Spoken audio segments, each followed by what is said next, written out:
ಪ್ರೀತಿಯ ಪಯಣ ಭಾಗ 9. ಕಥೆಯನ್ನು ಪೂರ್ತಿಯಾಗಿ ಅರ್ಥ ಮಾಡಿಕೊಳ್ಳಲು ಕಥೆಯ ಹಿಂದಿನ ಭಾಗಗಳನ್ನು ಮರೆಯದೆ ನೋಡಿ. ವಿಕ್ರಮ್ನ ಆ ಭಾರವಾದ ಧ್ವನಿ ಇನ್ನೂ ಇಡೀ ಕೆಫೆಯ ಮೌನದಲ್ಲಿ ಪ್ರತಿಧ್ವನಿಸುತ್ತಿತ್ತು. ಆದರೆ ಪ್ರತಿಯೊಂದು ಶಬ್ದವು ನೇರವಾಗಿ ಸಿಂಧೂಳ ಹೃದಯದ ಆಳಕ್ಕೆ ಇಳಿಯುತ್ತಿತ್ತು. ಅವಳ ಹೃದಯ ಬಡಿತ ಎಷ್ಟು ತೀವ್ರವಾಗಿತ್ತೆಂದರೆ ಅವಳಿಗೆ ಸ್ವಂತ ತನ್ನ ಎದೆ ಸೀಳಿ ಹೊರ ಹೋಗುತ್ತದೆ ಎಂಬಂತೆ ಭಾಸವಾಗುತ್ತಿತ್ತು.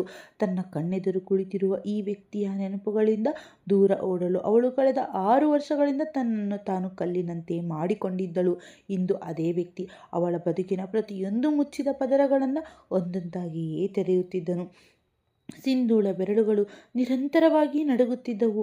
ಅವಳು ಒಮ್ಮೆ ಆ ಬೆರಳನ್ನು ಒಂದಕ್ಕೊಂದು ಬಿಗಿಯಾಗಿ ಹಿಡಿದುಕೊಂಡಳು, ಮತ್ತೊಮ್ಮೆ ಪದೇ ಪದೇ ಮಡಚುತ್ತಿದ್ದಳು. ಅವಳ ಕೈಗಳು ಎಷ್ಟು ತಣ್ಣಗಾಗಿದ್ದವೆಂದರೆ ಭಯ ಮತ್ತು ತಳಮಳದಿಂದ ತನ್ನ ಇಡೀ ಶರೀರವೇ ಮರಗಟ್ಟಿ ಹೋಗುತ್ತಿದೆ ಎಂಬಂತೆ ಅವಳಿಗೆ ಸ್ವಂತ ಅರಿವಾಗುತ್ತಿತ್ತು. ಕೆಫೆಯ ಒಳಗಡೆ ತಂಪು ವಾತಾವರಣವಿದ್ದರೂ ಅವಳ ಹಣೆಯ ಮೇಲೆ ಸಣ್ಣಗೆ ಬೆವರಿನ ಹನಿಗಳು ಮೂಡಲಾರಂಭಿಸಿದವು. ಅವಳ ಕಣ್ಣೆದುರು ಮತ್ತೆ ಮತ್ತೆ ಅದೇ ರಾತ್ರಿ ತಿರುಗುತ್ತಿತ್ತು. ಆ ಹೊಳೆಯುವ ಬೆಳಕು, ತಿರುಗಾಡುತ್ತಿದ್ದ ಹೆಜ್ಜೆಗಳು, ಶರೀರದಲ್ಲಿ ಹೇಳುತ್ತಿದ್ದ ವಿಚಿತ್ರವಾದ ಉರಿ. ನಂತರ ಯಾರೋ ಗಟ್ಟಿಯಾದ ಬಾಹುಗಳ ತಾನು ಕೆಳಗೆ ಬೀಳದಂತೆ ಸಾಕಿ ಸಂಭಾಳಿಸಿದ್ದು. ವಿಕ್ರಮ್ನ ದೃಷ್ಟಿ ನಿರಂತರವಾಗಿ ಕೇವಲ ಅವಳ ಮೇಲೆಯೇ ನೆಟ್ಟಿತ್ತು. ಅವನು ಅವಳ ಮುಖದಲ್ಲಿ ಬದಲಾಗುತ್ತಿದ್ದ ಪ್ರತಿಯೊಂದು ಭಾವನೆಗಳನ್ನು ಓದುತ್ತಿದ್ದನು. ಅವನ ಕಣ್ಣುಗಳಲ್ಲಿ ಈಗ ಭರವಸೆ ಮತ್ತು ನೋವು ಎರಡೂ ಒಟ್ಟಿಗೆ ಕಾಣಿಸುತ್ತಿದ್ದವು. ಅವನು ನಿಧಾನವಾಗಿ ಮುಂದಕ್ಕೆ ಬಾಗುತ್ತಾ ಹೇಳಿದನು, ಮತ್ತು ನಿನಗೆ ಗೊತ್ತಾ ಸಿಂಧು? ಅವನ ಧ್ವನಿ ಗದ್ಗದಿತವಾಗಿತ್ತು. ಆ ಹುಡುಗಿಯ ಹತ್ತಿರ ಹೋದ ಆ ರಾತ್ರಿಯೇ ನಾನು ನನ್ನಷ್ಟಕ್ಕೆ ನನಗೊಂದು ಪ್ರಮಾಣ ಮಾಡಿಕೊಂಡಿದ್ದೆ. ಸಿಂಧೂಳ ಬೆರಳುಗಳು ಒಮ್ಮೆಯೇ ಹಾಗೆ ನಿಂತು ಹೋದವು. ಅವಳು ಅತ್ಯಂತ ನಿಧಾನವಾಗಿ ದೃಷ್ಟಿ ಎತ್ತಿ ನೋಡಿದಳು. ಅವಳ ರೆಪ್ಪೆಗಳ ಕಡೆಯಲ್ಲಿ ಕಣ್ಣೀರು ನಿಂತು ಹೋಗಿತ್ತು. ವಿಕ್ರಮ್ ಹಗುರವಾಗಿ ನಕ್ಕನು, ಆದರೆ ಆ ನಗು ಎಷ್ಟು ಒಡೆದು ಹೋಗಿತ್ತೆಂದರೆ ಅದನ್ನು ಕೇಳಿದರೆ ಯಾರದ್ದೇ ಹೃದಯ ನಡುಗುವಂತಿತ್ತು. ನಾನು ಅದೇ ರಾತ್ರಿ ಯೋಚಿಸಿಬಿಟ್ಟಿದ್ದೆ. ಅವನ ಕಣ್ಣುಗಳು ಇನ್ನೂ ಕೇವಲ ಸಿಂಧೂಳ ಮೇಲೆಯೇ ಇದ್ದವು. ಯಾವ ಹುಡುಗಿ ನನ್ನ ಬದುಕಿನ ಮೊದಲ ಮತ್ತು ಕೊನೆಯ ಹುಡುಗಿಯಾಗಿ ಬಂದಿದ್ದಾಳೋ ಅವಳೇ ನನ್ನ ಹೆಂಡತಿಯಾಗುತ್ತಾಳೆ, ಅವಳೇ ನನ್ನ ಅರ್ಧಾಂಗಿ. ಈ ಶಬ್ದಗಳನ್ನು ಕೇಳುತ್ತಿದ್ದಂತೆ ಸಿಂಧೂಳ ಕಣ್ಣುಗಳು ಆಶ್ಚರ್ಯದಿಂದ ಅರಳಿದ್ದವು.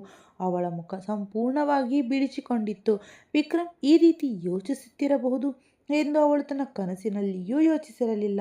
ಅವಳಿಗೆ ಆ ರಾತ್ರಿ ಕೇವಲ ಒಂದು ಕಹಿ ಘಟನೆಯಾಗಿತ್ತು, ತನ್ನ ಇಡೀ ಬದುಕನ್ನೇ ಒಡೆದು ಹಾಕಿದ ಭೀಕರ ಘಟನೆಯಾಗಿತ್ತು. ಆದರೆ ಇಂದು ವಿಕ್ರಮ್ನ ಮಾತುಗಳನ್ನು ಕೇಳಿ ಮೊದಲ ಬಾರಿಗೆ ಅವಳಿಗೆ ಅರಿವಾಗಿತ್ತು, ಆ ರಾತ್ರಿ ಕೇವಲ ಅವಳ ಬದುಕನ್ನು ಮಾತ್ರ ಒಡೆದು ಹಾಕಿರಲಿಲ್ಲ, ಬದಲಿಗೆ ತನ್ನ ಎದುರು ಕುಳಿತಿರುವ ಈ ವ್ಯಕ್ತಿಯನ್ನು ಸಹ ಒಳಗಿನಿಂದ ಪೂರ್ತಿಯಾಗಿ ಮುಗಿಸಿಬಿಟ್ಟಿತ್ತು ಎಂದು. ವಿಕ್ರಮ್ ಅತ್ಯಂತ ಕ್ಷೀಣ ಧ್ವನಿಯಲ್ಲಿ ಮುಂದುವರೆಸಿದನು, ಆದರೆ ಬಹುಶಃ ಹಣೆ ಬರಕ್ಕೆ ಬೇರೆಯದೇ ಮಂಜೂರಾಗಿತ್ತು. ಅವನು ಕೆಲವು ಕ್ಷಣಗಳ ಕಾಲ ತನ್ನ ದೃಷ್ಟಿಯನ್ನು ಕೆಳಗೆ ಮಾಡಿದನು, ಏಕೆಂದರೆ ಅವನ ತುಟಿಗಳು ನಡುಗುತ್ತಿದ್ದವು. ಬೆಳಗ್ಗೆ ನಾನು ಕಣ್ಣು ಬಿಟ್ಟಾಗ ಅವನ ಕಣ್ಣುಗಳಲ್ಲಿ ಈಗ ಸ್ಪಷ್ಟವಾಗಿ ತೇವ ತುಂಬಿತ್ತು. ಆ ಹುಡುಗಿ ನನ್ನ ಪಕ್ಕದಲ್ಲಿ ಇರಲಿಲ್ಲ, ಹಾಸಿಗೆಯ ಮೇಲಿರಲಿಲ್ಲ. ಸಿಂಧು, ಅವನು ಅತ್ಯಂತ ಕಷ್ಟದಿಂದ ಶಬ್ದಗಳನ್ನು ಹೊರಹಾಕಿದನು. ಅವಳು ಈ ನಗರದಲ್ಲೂ ಇರಲಿಲ್ಲ. ಸಿಂಧು ಉಸಿರು ಒಮ್ಮೆಲೆ ನಿಂತಂತಾಯಿತು. ಅವಳ ಕಣ್ಣೆದುರು ಆ ಮುಂಜಾನೆ ಹಾದು ಹೋಯಿತು, ಹೇಗೆ ಅವಳು ತೀವ್ರವಾದ ಭಯ ಮತ್ತು ಆಘಾತದಲ್ಲಿ ಅಲ್ಲಿಂದ ಓಡಿ ಹೋಗಿದ್ದಳು ಎಂದು. ವಿಕ್ರಮ್ನ ಧ್ವನಿ ಇನ್ನೂ ಭಾರವಾಗಿ ಹೋಗಿತ್ತು. ನಿನಗೆ ಗೊತ್ತಾ, ನಾನು ಅವಳನ್ನು ಹುಡುಕಲು ಏನೇನು ಮಾಡಿದ್ದೇನೆ ಎಂದು? ಅವನು ಆ ನೋವಿನ ನಗುತ್ತಾ ಹೇಳಿದನು. ಅದೇ ದಿನದಿಂದ ಕಳೆದ 6 ವರ್ಷಗಳಿಂದ ನಾನು ಅವಳನ್ನು ಪ್ರತಿಯೊಂದು ಜಾಗದಲ್ಲೂ ಹುಡುಕುತ್ತಲೇ ಇದ್ದೇನೆ. ನನ್ನ ಕೈ ತಲುಪಬಹುದಾದ ಪ್ರತಿಯೊಂದು ಕಡೆಗೂ ನಾನು ಅವಳನ್ನು ಹುಡುಕುತ್ತಲೇ ಇದ್ದೇನೆ. ಅವನ ಕಣ್ಣುಗಳು ಕೆಂಪಾಗಲಾರಂಭಿಸಿದವು. ಪ್ರತಿಯೊಂದು ನಗರ, ಪ್ರತಿಯೊಂದು ಹೋಟೆಲ್, ಪ್ರತಿಯೊಂದು ಕಾಂಟ್ಯಾಕ್ಟ್, ಪ್ರತಿಯೊಬ್ಬ ಮನುಷ್ಯ, ಅವನ ಉಸಿರಾಟ ಭಾರವಾಯಿತು. ಆದರೆ ಆ ಹುಡುಗಿ ನನಗೆ ಎಲ್ಲೂ ಸಿಗಲೇ ಇಲ್ಲ. ಸಿಂಧೂಳ ಕಣ್ಣುಗಳಿಂದ ನಿರಂತರವಾಗಿ ಕಣ್ಣೀರು ಹರಿಯುತ್ತಲೇ ಇತ್ತು. ಈಗ ಅವಳಿಗೆ ಅಲ್ಲಿ ಕುಳಿತುಕೊಳ್ಳುವುದು ಅಸಾಧ್ಯವಾಗುತ್ತಿತ್ತು. ಆದರೆ ವಿಕ್ರಮ್ ಇಂದು ತನ್ನ ಒಳಗಿನ ಪ್ರತಿಯೊಂದು ನೋವನ್ನು ಅವಳ ಮುಂದೆ ಇಟ್ಟು ಬಿಡಲು ಬಯಸಿದ್ದನು. ಯಾರದ್ದೋ ಗೌರವವನ್ನು ಕಾಪಾಡುವುದು ಇಷ್ಟೊಂದು ದೊಡ್ಡ ಅಪರಾಧನ ಸಿಂಧು? ಅವನ ಧ್ವನಿ ಇದ್ದಕ್ಕಿದ್ದಂತೆ ಹೊಡೆದು ಹೋಯಿತು. ತನ್ನ ತಪ್ಪಾದರೂ ಏನಿತ್ತು? ಅವನು ನಡುಗುವ ಉಸಿರೆಳೆದು ನಿಟ್ಟುಸಿರು ಬಿಡುತ್ತಾ, ನಾನು ಕೇವಲ ಅವಳನ್ನು ಉಳಿಸಲು ಪ್ರಯತ್ನ ಪಟ್ಟಿದ್ದೆ, ಆದರೆ ಪ್ರತಿಯಾಗಿ ನನಗೆ ಸಿಕ್ಕಿದ್ದೇನು? ಅವನ ಕಣ್ಣುಗಳಿಂದಲೂ ಈಗ ಕಣ್ಣೀರು ಜಾರಿ ಬೀಳಲಾರಂಭಿಸಿತು. ನಡುಗಲಾರಂಭಿಸಿತು. ನನ್ನ ಸ್ವಂತ ಹೆಂಡತಿ, ಯಾರನ್ನು ನಾನು ಅದೇ ರಾತ್ರಿ ನನ್ನ ಹೆಂಡತಿ ಎಂದು ಒಪ್ಪಿಕೊಂಡಿದ್ದೆನೋ ಅವಳಿಂದ ದೂರ ಉಳಿಯುವ ಶಿಕ್ಷೆ ನನಗೆ ಸಿಕ್ಕಿತ್ತು. ನನ್ನ ಸ್ವಂತ ಮಗುವಿನಿಂದ ನಾನು ದೂರ ಉಳಿಯಬೇಕಾಗಿತ್ತು. ಸಿಂಧೂಳ ಇಡೀ ಶರೀರ ಒಮ್ಮೆಲೆ ನಡುಗಿ ಹೋಯಿತು. ಅವಳ ಕೈಗಳು ತಾನಾಗಿಯೇ ತನ್ನ ತುಟಿಗಳ ಮೇಲೆ ಹೋದವು. ವಿಕ್ರಮ್ನ ಧ್ವನಿ ಪ್ರತಿಯೊಂದು ಕ್ಷಣವೂ ಇನ್ನೂ ಒಡೆದು ಹೋಗುತ್ತಿತ್ತು. ಒಂದು ವೇಳೆ ಆ ಹುಡುಗಿ ನನ್ನ ಬದುಕಿನಲ್ಲಿ ಉಳಿದುಕೊಂಡಿದ್ದರೆ ಅವನ ಕಣ್ಣುಗಳು ಪೂರ್ತಿಯಾಗಿ ಒದ್ದೆಯಾಗಿದ್ದವು. ಬಹುಶಃ ಅವಳ ಗರ್ಭಾವಸ್ಥೆಯ ಪ್ರತಿಯೊಂದು ಕ್ಷಣದಲ್ಲೂ ನಾನು ಅವಳ ಜೊತೆಗಿರುತ್ತಿದ್ದೆ. ಅವಳನ್ನು ಅತ್ಯಂತ ಪ್ರೀತಿಯಿಂದ ನೋಡಿಕೊಳ್ಳುತ್ತಿದ್ದೆ. ಅವಳ ಮೂಡ್ ಸ್ವಿಂಗ್ ಸಹಿಸಿಕೊಳ್ಳುತ್ತಿದ್ದೆ. ಅವಳಿಗೆ ರಾತ್ರಿ ಇಡೀ ಜಾಗರಣೆ ಮಾಡುತ್ತಿದ್ದೆ.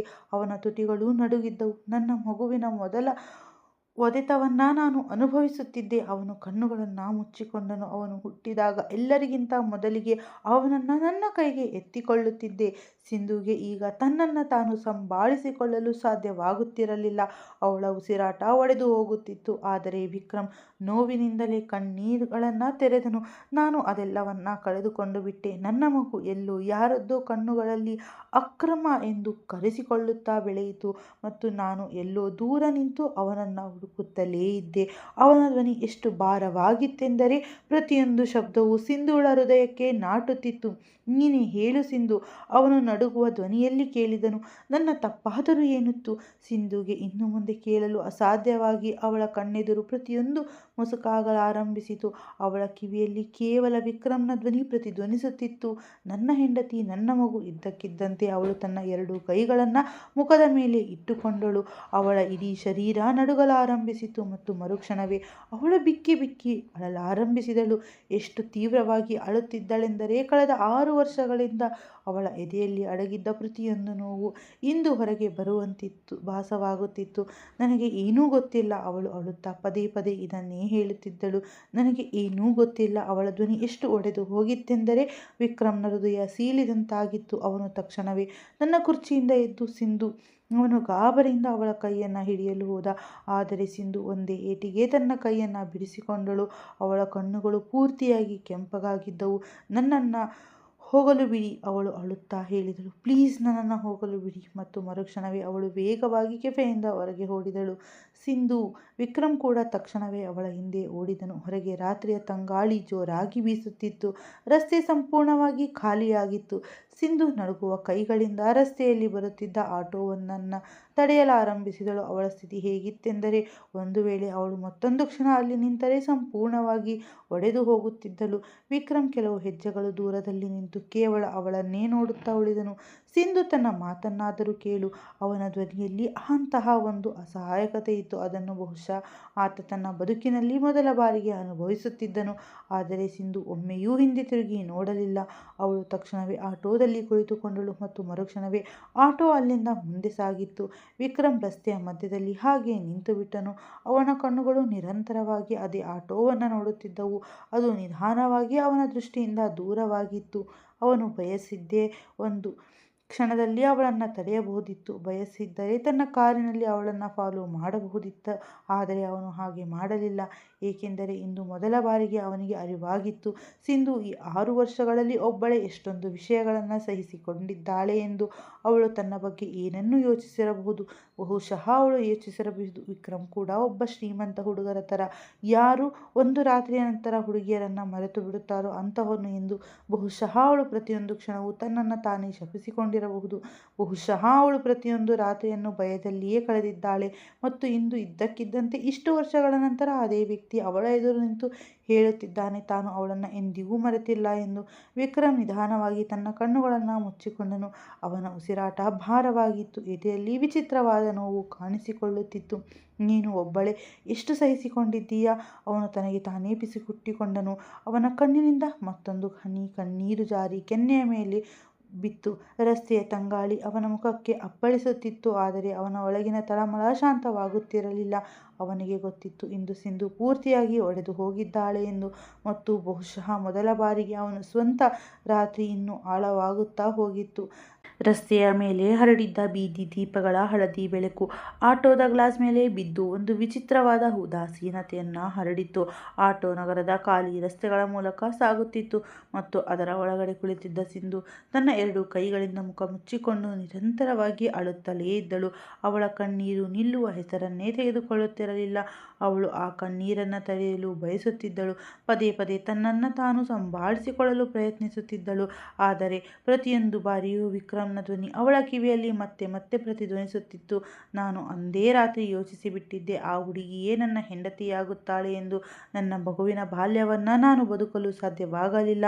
ನನ್ನ ತಪ್ಪಾದರೂ ಏನಿತ್ತು ಸಿಂಧು? ಮತ್ತು ಮರುಕ್ಷಣವೇ ಅವಳ ಕಣ್ಣೀರು ಮತ್ತೆ ಹರಿಯಲಾರಂಭಿಸುತ್ತಿತ್ತು. ಅವಳ ಬೆರಳುಗಳು ತೀವ್ರವಾಗಿ ನಡುಗುತ್ತಿದ್ದವು. ಆಟೋದವನು ತನ್ನ ಸ್ಥಿತಿಯನ್ನು ನೋಡಬಾರದೆಂದು ಅವಳು ತನ್ನ ಮುಖವನ್ನು ಇನ್ನೊಂದು ಕಡೆಗೆ ತಿರುಗಿಸಿಕೊಂಡಿದ್ದಳು. ಆದರೆ ಅವಳ ಅಳು ಎಷ್ಟು ಮುಂದು ಹೋಗಿತ್ತೆಂದರೆ ಅದು ಉಸಿರಾಟದ ಜೊತೆಗೆ ಒಡೆದು ಹೊರಗೆ ಬರುತ್ತಿತ್ತು. ಆಟೋದವನು ಮಧ್ಯೆ ಮಧ್ಯೆ ರಿವ್ಯೂ ಮಿರರ್ ಮೂಲಕ ಅವಳನ್ನು ನೋಡುತ್ತಿದ್ದನು ಮತ್ತು ನಂತರ ದೃಷ್ಟಿ ಹರಿಸುತ್ತಿದ್ದನು. ಕೊನೆಗೆ ಕೆಲವು ನಿಮಿಷಗಳ ನಂತರ ಅವನಿಗೆ ಸುಮ್ಮನಿರಲು ಸಾಧ್ಯವಾಗಲಿಲ್ಲ. ಅವನು ನಿಧಾನವಾಗಿ ಕೇಳಿದನು, ಮೇಡಮ್, ಏನಾದರೂ ತೊಂದರೆ ಇದೆಯೇ? ನಿಮ್ಮ ಆರೋಗ್ಯ ಸರಿ ಇದೆಯಲ್ಲವೇ? ಸಿಂಧು ತಕ್ಷಣವೇ ತನ್ನ ಕಣ್ಣೀರನ್ನು ಒರೆಸಿಕೊಳ್ಳಲು ಪ್ರಯತ್ನಿಸಿದರು. ಆದರೆ ಅವಳು ತನ್ನನ್ನು ತಾನು ಎಷ್ಟು ಸಂಭಾಳಿಸಿಕೊಳ್ಳಲು ಯೋಚಿಸುತ್ತಿದ್ದಳೋ ಅಷ್ಟೇ ಅವಳ ಗಂಟಲು ಭಾರವಾಗುತ್ತಿತ್ತು. ಇಲ್ಲ ಇಲ್ಲ, ಅವಳು ಅತ್ಯಂತ ಕಷ್ಟದಿಂದ ಹೇಳಿದಳು. ಅವಳ ಧ್ವನಿ ಎಷ್ಟು ಒಡೆದು ಹೋಗಿತ್ತೆಂದರೆ ಅವಳಿಗೆ ಸ್ವಂತ ತನ್ನ ಧ್ವನಿಯನ್ನು ಗುರುತಿಸುವುದು ಕಷ್ಟವಾಗಿತ್ತು. ಆಟೋದವನು ಮತ್ತೆ ಕೇಳಿದನು, ಒಂದು ವೇಳೆ ಆರೋಗ್ಯ ಸರಿ ಇಲ್ಲದಿದ್ದರೆ ಹೇಳಿ, ನಾನು ಹಾಸ್ಪಿಟಲ್ಗೆ ಬಿಡುತ್ತೇನೆ. ಸಿಂಧು ಹಗುರವಾಗಿ ತಲೆಯಾಡಿಸಿ ಬೇಡ ಎಂದಳು ಮತ್ತು ನಂತರ ನಡುಗುವ ಧ್ವನಿಯಲ್ಲಿ ತನ್ನ ಮನೆಯ ವಿಳಾಸವನ್ನು ಹೇಳಿ ನಿಧಾನವಾಗಿ ನುಡಿದಳು. ಇಲ್ಲ ಅಣ್ಣ, ನೀವು ನನ್ನನ್ನು ಈ ಮನೆಯ ಬಿಟ್ಟು ಬಿಡಿ ಅಂದ. ನಂತರ ಅವಳು ಮತ್ತೆ ಮೌನವಾದಳು. ಆದರೆ ಅವಳ ಕಣ್ಣೀರು ಮೌನವಾಗಲಿಲ್ಲ. ಅದು ನಿರಂತರವಾಗಿ ಅವಳ ರೆಪ್ಪೆಗಳಿಂದ ಉರುಳಿ ಬೀಳುತ್ತಲೇ ಇತ್ತು. ಆಟೋದ ಸಣ್ಣ ಸಣ್ಣ ಧಕ್ಕೆಗಳ ಜೊತೆಗೆ ಅವಳ ಇಡೀ ಶರೀರ ನಡುಗುತ್ತಿತ್ತು. ಅವಳಿಗೆ ಅನಿಸುತ್ತಿತ್ತು, ಕಳೆದ 6 ವರ್ಷಗಳಿಂದ ತನ್ನ ಒಳಗಡೆ ತಾನು ಕಟ್ಟಿಕೊಂಡಿದ್ದ ಆ ಗೋಡೆಯನ್ನು ಇಂದು ವಿಕ್ರಮ್ನ ಕೆಲವು ಶಬ್ದಗಳು ಪೂರ್ತಿಯಾಗಿ ಒಡೆದು ಹಾಕಿವೆ ಎಂದು. ಅವಳ ಮಿದುಳಿನಲ್ಲಿ ಮತ್ತೆ ಮತ್ತೆ ಇದೇ ಮಾತು ತಿರುಗುತ್ತಿತ್ತು. ಅವನು ನನ್ನನ್ನು ತನ್ನ ಹೆಂಡತಿ ಎಂದು ಒಪ್ಪಿಕೊಂಡಿದ್ದನು. ಅವಳ ಉಸಿರು ನಿಂತಂತಾಗಿತ್ತು. ಮರುಕ್ಷಣವೇ ಅವಳಿಗೆ ವಿಕ್ರಮ್ನ ಆ ಒಡೆದ ಧ್ವನಿ ನೆನಪಾಗಿತ್ತು. ನನ್ನ ಸ್ವಂತ ಮಗುವನ್ನು ನನ್ನ ಕೈಗೆ ಎತ್ತಿಕೊಳ್ಳಲು ಸಹ ಸಾಧ್ಯವಾಗಲಿಲ್ಲ ಮತ್ತು ಅವಳ ಹೃದಯ ನೋವಿನಿಂದ ಹಿಂಡಿದಂತಾಗುತ್ತಿತ್ತು. ಆ ರಾತ್ರಿಯ ಇನ್ನೊಂದು ಮಗ್ಗಲು ಕೂಡ ಹೀಗಿರಬಹುದು ಎಂದು ಅವಳು ಎಂದಿಗೂ ಯೋಚಿಸಿರಲಿಲ್ಲ. ಅವಳು ಯಾವಾಗಲೂ ಅಂದುಕೊಂಡಿದ್ದಳು ಅದು ಕೇವಲ ಒಂದು ಆಘಾತ ಎಂದು, ಒಬ್ಬ ಶ್ರೀಮಂತ ವ್ಯಕ್ತಿಯ ಬದುಕಿನ ಮರೆತು ಹೋದ ಒಂದು ರಾತ್ರಿ ಎಂದು. ಆದರೆ ಇಂದು ಮೊದಲ ಬಾರಿಗೆ ಅವಳಿಗೆ ಅರಿವಾಗಿತ್ತು, ಯಾವ ರಾತ್ರಿಯನ್ನು ಮರೆಯಲು ಅವಳು ಪ್ರತಿಯೊಂದು ಕ್ಷಣವೂ ಒಳಗೊಳಗೆ ಸಾಯುತ್ತಿದ್ದಳು. ಅದೇ ರಾತ್ರಿಯನ್ನು ಯಾರೋ ಒಬ್ಬ ವ್ಯಕ್ತಿ 6 ವರ್ಷಗಳಿಂದ ತನ್ನ ಎದೆಯಲ್ಲಿ ಜೀವಂತವಾಗಿಟ್ಟುಕೊಂಡು ಕುಳಿತಿದ್ದನು ಮತ್ತು ಆ ವ್ಯಕ್ತಿ ಬೇರೆ ಯಾರೂ ಅಲ್ಲ, ವಿಕ್ರಮ್ ಹೆಗಡೆಯಾಗಿದ್ದನು. ಅವಳ ಕಣ್ಣೆದುರು ವಿಕ್ರಮ್ನ ಆ ಒದ್ದೆಯಾದ ಮುಖ ಹಾದು ಹೋಗಿತ್ತು. ಅವನ ಆ ಕೆಂಪಾದ ಕಣ್ಣುಗಳು, ನಡುಗುತ್ತಿದ್ದ ಧ್ವನಿ ಮತ್ತು ಆ ನೋವು, ಅದು ಎಂದಿಗೂ ಸುಳ್ಳಾಗಿರಲು ಸಾಧ್ಯವೇ ಇರಲಿಲ್ಲ. ಸಿಂಧು ತಕ್ಷಣವೇ ತನ್ನ ತುಟಿಗಳನ್ನು ಕಚ್ಚಿಕೊಂಡಳು. ಇಲ್ಲ, ಅವಳು ಮನಸ್ಸಿನಲ್ಲಿ ತನಗೆ ತಾನೇ ಹೇಳಿಕೊಂಡಳು, ಇಲ್ಲ ಸಿಂಧು, ನೀನು ದುರ್ಬಲಳಾಗಲು ಸಾಧ್ಯವಿಲ್ಲ. ಆದರೆ ಮರುಕ್ಷಣವೇ ಅವಳ ಒಳಗಿನಿಂದ ಇನ್ನೊಂದು ಧ್ವನಿ ಎದ್ದಿತು. ಒಂದು ವೇಳೆ ಅವನು ಸತ್ಯ ಹೇಳುತ್ತಿದ್ದರೆ? ಅವಳ ಉಸಿರಾಟ ಭಾರವಾಯಿತು. ಒಂದು ವೇಳೆ ಅವನು ನಿಜವಾಗಿಯೂ ನನ್ನನ್ನು ಎಂದಿಗೂ ತಪ್ಪು ತಿಳಿಯದೇ ಇದ್ದಿದ್ದರೆ? ಅವಳು ತಕ್ಷಣವೇ ತನ್ನ ಕೈಗಳನ್ನು ಮುಚ್ಚಿಕೊಂಡು, ಇಲ್ಲ. ಅವಳ ಒಳಗಿನ ಭಯ ಮತ್ತೆ ಜಾಗೃತವಾಯಿತು. ಇಲ್ಲ, ನಾನು ಮತ್ತೆ ಆ ಭೂತಕಾಲಕ್ಕೆ ಮರಳಿ ಹೋಗಲು ಸಾಧ್ಯವೇ ಇಲ್ಲ. ಅಷ್ಟರಲ್ಲೇ ಆಟೋ ಇದ್ದಕ್ಕಿದ್ದಂತೆ ಸ್ವಲ್ಪ ನಿಧಾನವಾಗಿತ್ತು. ಸಿಂಧು ಹಗುರವಾಗಿ ತಲೆ ಎತ್ತಿದಳು. ಅವಳ ಮನೆ ಬರಲಿತ್ತು. ಅವಳು ಗಡಿಬಿಡಿಯಿಂದ ತನ್ನ ಕಣ್ಣೀರನ್ನು ಒರೆಸಿಕೊಂಡು ತನ್ನನ್ನು ತಾನು ಸಹಜವಾಗಿಟ್ಟುಕೊಳ್ಳಲು ಪ್ರಯತ್ನಿಸಿದಳು. ಆದರೆ ತಕ್ಷಣವೇ ಅವಳ ದೃಷ್ಟಿ ಸ್ವಲ್ಪ ದೂರದಲ್ಲಿ ರಸ್ತೆಯ ಬದಿಯಲ್ಲಿ ನಿಂತಿದ್ದ ಒಂದು ಕಪ್ಪು ಕಾರಿನ ಮೇಲೆ ಬಿತ್ತು. ಅವಳ ಹೃದಯ ಒಂದು ಕ್ಷಣ ಜೋರಾಗಿ ಬಡಿದುಕೊಂಡಿತ್ತು. ಆ ಕಾರು ವಿಕ್ರಮ್ನದ್ದಾಗಿತ್ತು. ಸಿಂಧುಳ ಗಂಟಲು ಒಣಗಿ ಹೋಯಿತು. ಅವಳು ಒಂದು ಕ್ಷಣ ಸೂಕ್ಷ್ಮವಾಗಿ ನೋಡಿದಳು.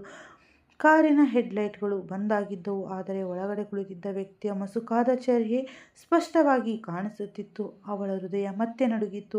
ಅವನು ಇಲ್ಲಿಯವರೆಗೂ ಅವಳ ಹಿಂದೆ ಬಂದಿದ್ದನು ಕೇವಲ ಅವಳು ಸರಿಯಾಗಿ ಸುರಕ್ಷಿತವಾಗಿ ಮನೆ ತಲುಪುತ್ತಿದ್ದಾಳೆಯೇ ಎಂದು ನೋಡಲು.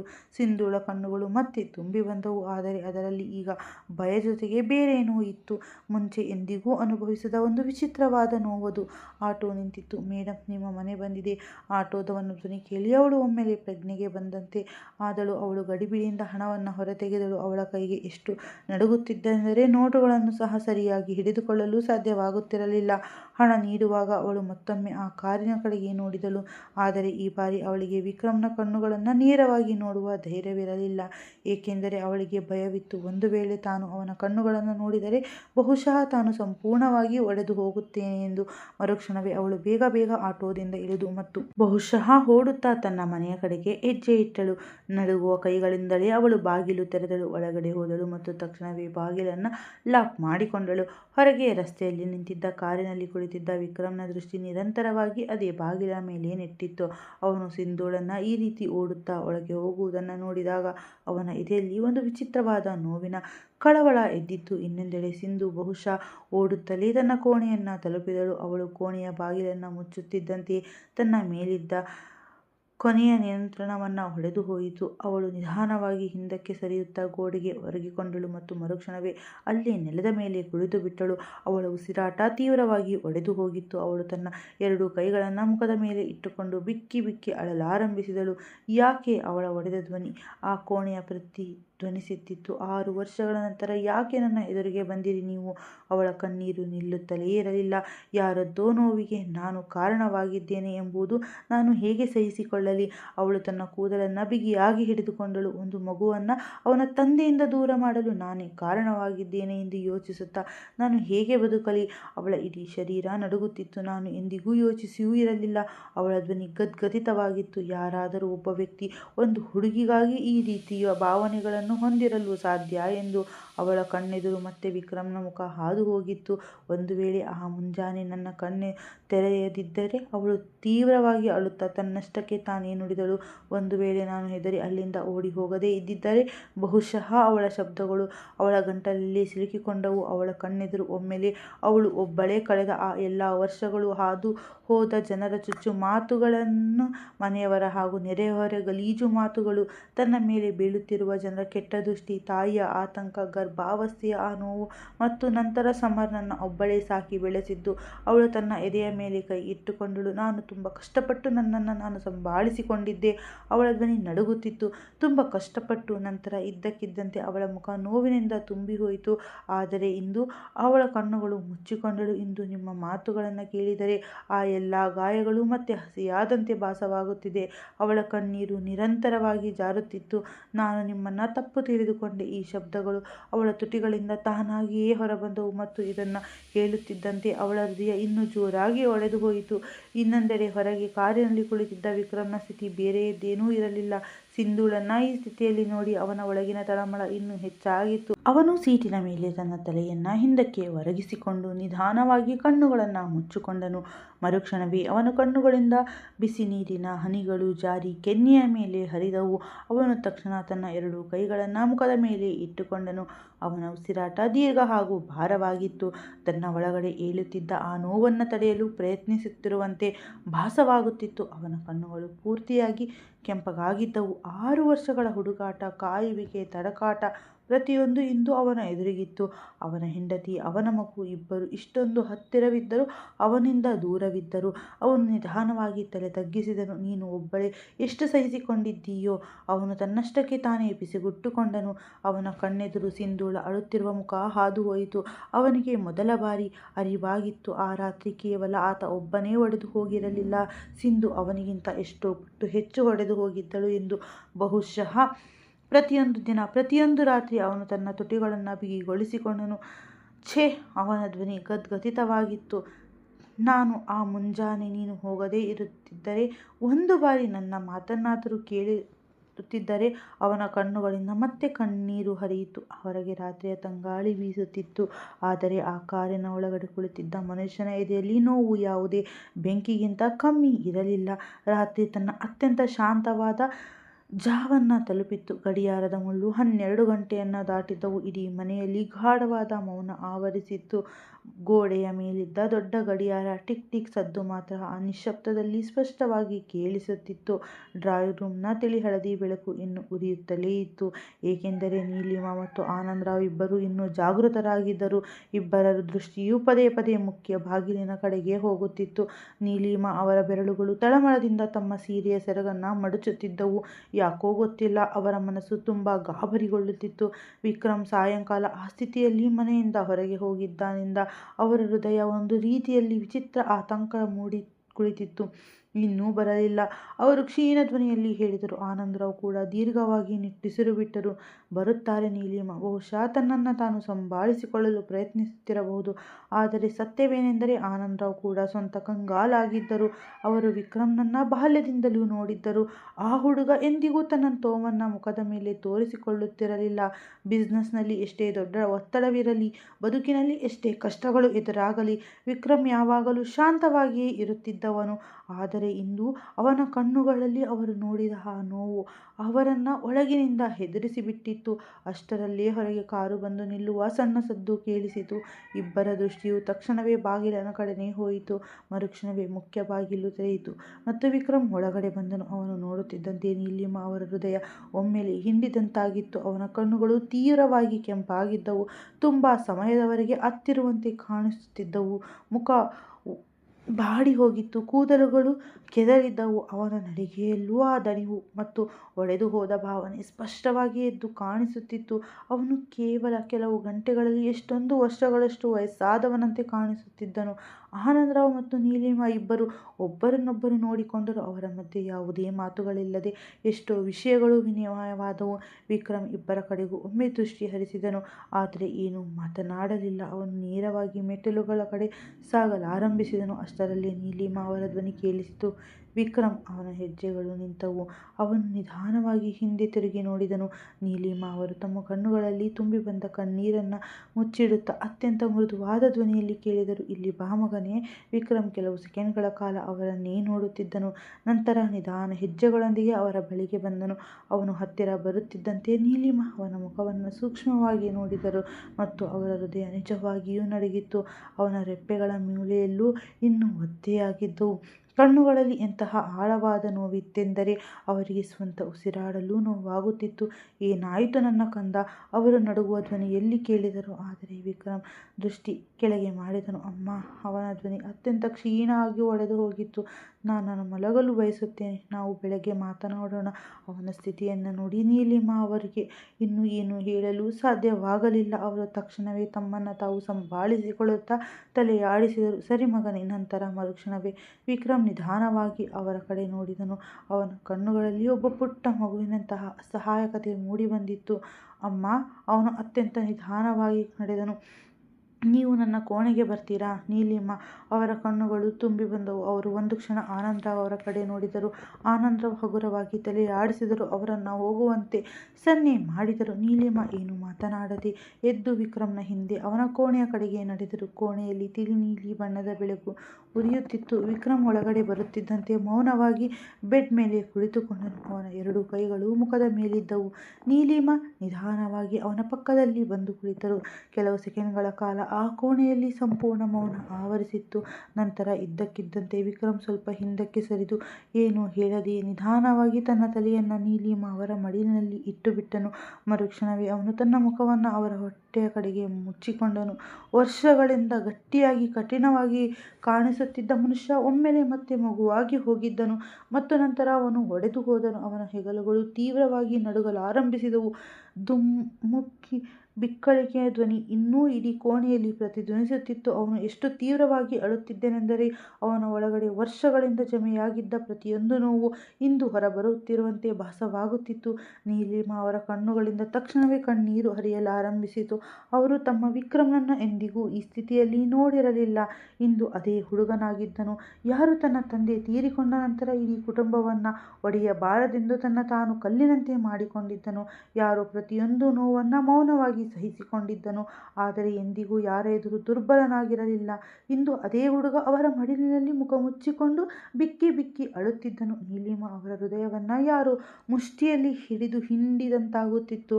ಅವರು ತಕ್ಷಣವೇ ತಮ್ಮ ಎರಡೂ ಕೈಗಳಿಂದ ಅವನ ತಲೆಯನ್ನು ತಮ್ಮ ಸೆರಗಿನ ಅಡಿಯಲ್ಲಿ ಮುಚ್ಚಿಕೊಂಡರು. ಮುಂಚೆ ಬಾಲ್ಯದಲ್ಲಿ ಅವನಿಗೆ ಭಯವಾದಾಗ ಹೀಗೆ ಮುಚ್ಚಿಕೊಳ್ಳುತ್ತಿದ್ದರೋ ಹಾಗೆ ಅವರ ಬೆರಳುಗಳನ್ನು ನಿರಂತರವಾಗಿ ಅವನ ಕೂದಲಿನಲ್ಲಿ ತಿರುಗುತ್ತಿದ್ದವು. ಅತ್ತು ಬಿಡು ಮಗನೇ. ಅವರ ಧ್ವನಿ ಸ್ವಂತ ನಡುಗುತ್ತಿತ್ತು. ಇಂದು ನಿನ್ನ ಎಲ್ಲ ತೊಂದರೆಗಳನ್ನು ಹೊರಹಾಕಿಬಿಡು ನನ್ನ ಕಂದ, ಎಲ್ಲವನ್ನ ಹೊರಹಾಕು. ವಿಕ್ರಮ್ನ ಹಿಡಿತ ಅವರ ಸೆರಗಿನ ಮೇಲೆ ಇನ್ನೂ ಬಿಗಿಯಾಯಿತು. ಅವನ ಉಸಿರಾಟ ತೀವ್ರವಾಗಿ ಹೊಡೆಯಿತು. ಅಮ್ಮ. ಅವನು ಅಳುತ್ತಾ ಹೇಳಿದನು, ನಾ ತುಂಬ ತಡ ಮಾಡಿಬಿಟ್ಟೆ. ಅವನ ಧ್ವನಿ ಎಷ್ಟು ನೋವಿನಿಂದ ಕೂಡಿತ್ತೆಂದರೆ ಎಂದರೆ ನೀಲಿಮ ಸ್ವಂತ ಬಿಕ್ಕಳಿಸತೊಡಗಿದರು. ನಾನು ಅವಳ ಜೊತೆ ಇರಲಿಲ್ಲ, ಅವನು ಹೊಡೆದ ಶಬ್ದದಲ್ಲಿ ಹೇಳಿದನು. ಅವಳು ಒಬ್ಬಳೇ ಎಲ್ಲ ಸಹಿಸಿಕೊಳ್ಳುತ್ತಿದ್ದಳು ಮತ್ತು ನಾನು ಏನು ತಿಳಿಯಲು ಸಾಧ್ಯವಾಗಲಿಲ್ಲ. ನೀಲಿಮ ಅವರ ಕಣ್ಣುಗಳಿಂದ ನಿರಂತರವಾಗಿ ಕಣ್ಣೀರು ಹರಿಯುತ್ತಿತ್ತು. ಅವರು ಅರ್ಥ ಮಾಡಿಕೊಂಡಿದ್ದರು, ಈ ನೋವು ಕೇವಲ ಪ್ರೀತಿಯದ್ದಲ್ಲ, ಇದು ಪಶ್ಚಾತ್ತಾಪದ ನೋವು, ಕಳೆದುಕೊಂಡ ನೋವು ಮತ್ತು ಬಹುಶಃ ತನ್ನನ್ನು ತಾನು ಕ್ಷಮಿಸಿಕೊಳ್ಳಲು ಸಾಧ್ಯವಾಗದ ನೋವು.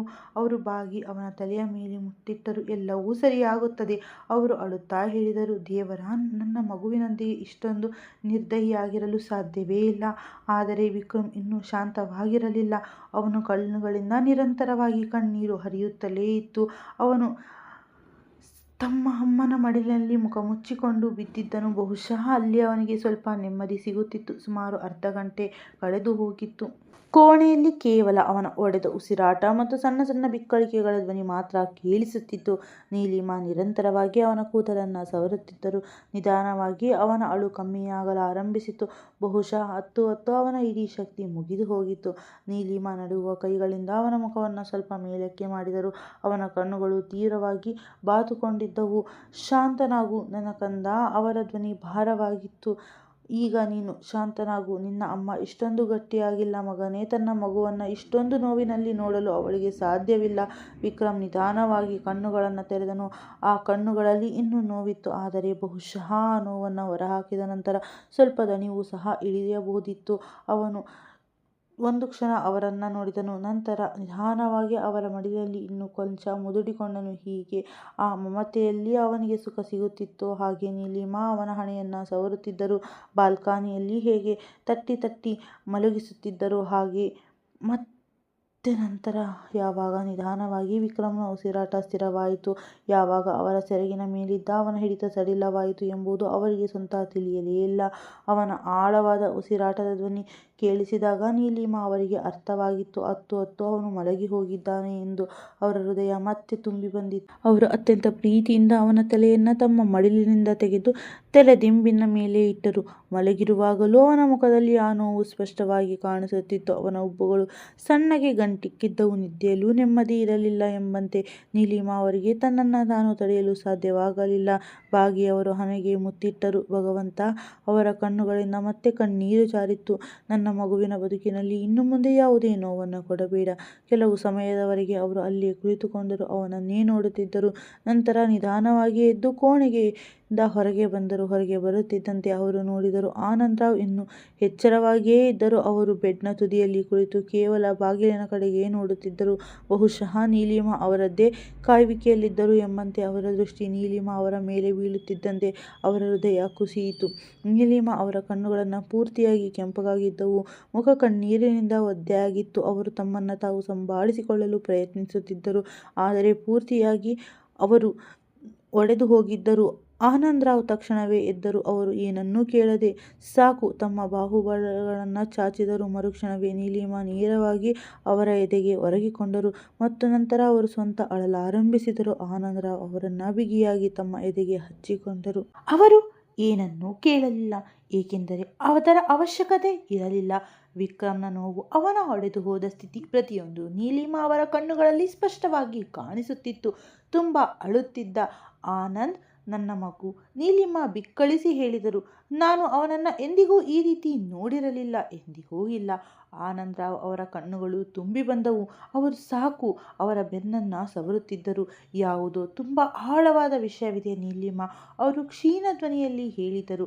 ಅದು ಅವನನ್ನು ಒಳಗಿನಿಂದ ಹೊಡೆದು ಹಾಕುತ್ತಿದೆ. ನೀಲಿಮ ಕಣ್ಣುಗಳನ್ನು ಮುಚ್ಚಿಕೊಂಡರು. ಅವರ ಕಿವಿಯಲ್ಲಿ ಇನ್ನೂ ವಿಕ್ರಮ್ನ ಆ ಒಡೆದ ಧ್ವನಿ ಪ್ರತಿಧ್ವನಿಸುತ್ತಿತ್ತು. ನಾನು ತುಂಬ ತಡ ಮಾಡಿಬಿಟ್ಟೆ. ಒಬ್ಬ ತಾಯಿಗಿಂತ ಹೆಚ್ಚು ತನ್ನ ಮಗುವಿನ ನೋವನ್ನು ಯಾರು ತಾನೇ ಅರ್ಥ ಮಾಡಿಕೊಳ್ಳಲು ಸಾಧ್ಯ.